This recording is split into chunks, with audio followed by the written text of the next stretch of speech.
again with another episode. This video today when I want watch so hey this one na Tori what don come out again. Another saga everywhere don seke.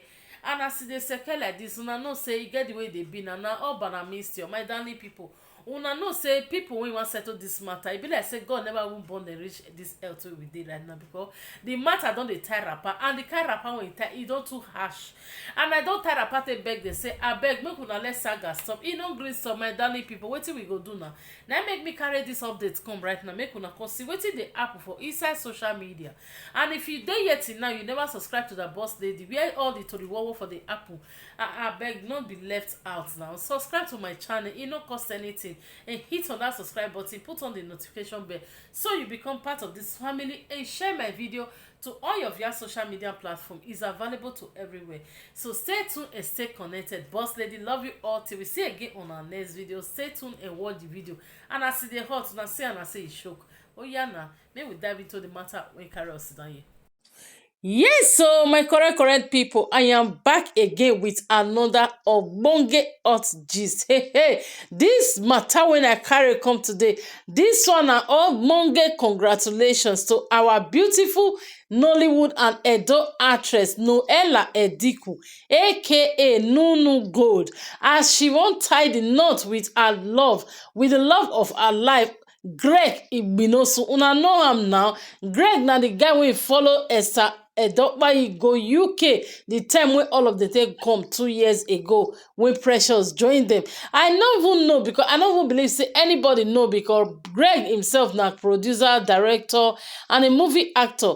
Likewise this Noella Ediku, but they never even get, I never sex anything like that. Say maybe they date. This one a producer, the other one a producer, but they hardly act together.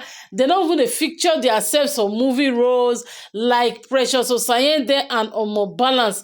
Everybody don't even the same sound say I be like say these people they date before we can know say that they date on the engagement day February last year when they do a birthday. You know, be like this their own that time, but this one they really keep it private. Nobody notice, nobody saying some, and I am really happy for them, because like our Nigeria and our Edo state people right now, our Edo moving industry, they don't they date themselves and it dey lead to marriage. So this is really nice. They say the devil you know is better than the angel you don't know. So like all these ones now, e good when be say that they marry themselves because they don't know themselves, they know their nature of job, they know the kind of things they do, they know what they fit take for role. So it go hardly before they go get slash for all this their marriage. Like your person when you know understand, you go say they go location, you know when it's one go do so one or two.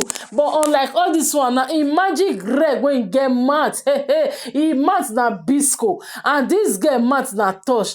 Imagine the kind home where two of them want build, the kind children when they want bring into the world. That house na just catabolize, because they are laughing everywhere. Go just they fun everywhere. Go they lively, no dull moments. I say congratulations to you, because I see her for our Facebook page. Now say, "Shoo, Noella, my girl, she dey marry Greg." Now say, "Wow, this calls for celebration." So I need to come tell my ogbonge subscribers, my amazing people, say Noella Ediku is out of market. Like she not dey street again. If you be there here, you dey hire. Take off your eyes, because right now it's good for her. Say she don't even put eye for obodo yibo guys, because you don't dey hear all the heartbreak.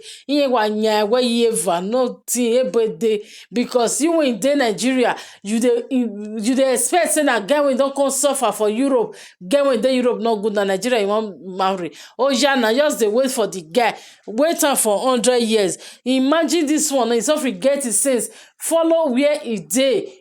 Get your love. They see him. Nothing like you dey with ma. You dey feel read wetin he do in last 5 minutes. You know where he dey. You know everything, or at least 98% about him or his movement. Marriage na the way they work with that. Say my husband dey obodo yibo. I don't even know wetin they do. Whether I even dey with one chicana for inside bed now, I don't know. When be say all these our side chickens when they Nigeria, they themselves their eyes they shook. So my darling people, I am really happy for you. Congratulations. congratulations to you once again, Nunu Gold. On this day, I say, may God bless your new home as you march into that home.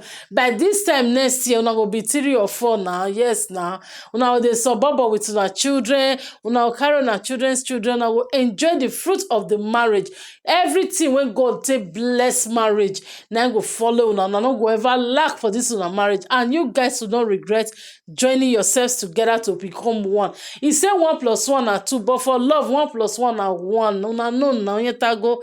So, and this our other man, when I see put for there, he see married day before yesterday.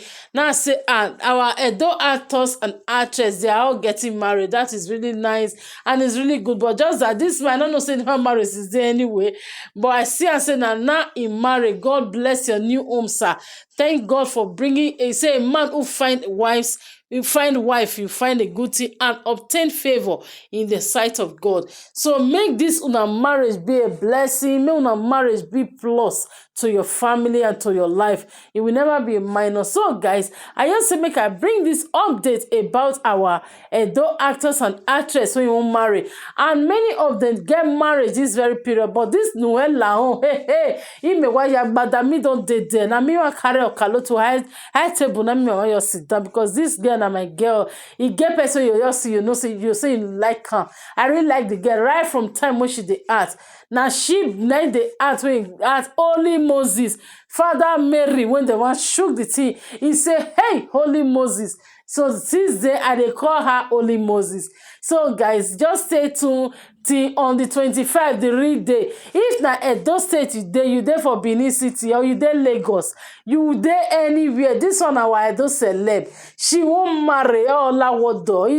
Easy, you know easy now to get husband. So she don't get her own husband inside the same industry. That means the industry favor you. So I'm really happy for you. I beg. He say he invite everybody anywhere you dey. Know your cook food for your house that day. Because now Christmas Day, go December 25. Our traditional marriage. Our Bible.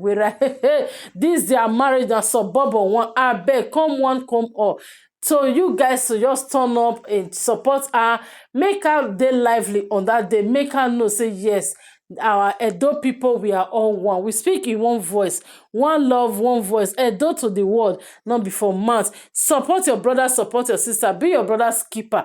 So guys, join her to celebrate on the 25th December 2021. So guys, I won't leave you all right now. When the marriage reach suburb, they don't call una no na mewa mwabadia mewareba me mwabadia. I'll bring the video back, make una watch. So bye for now, guys, and bye bye.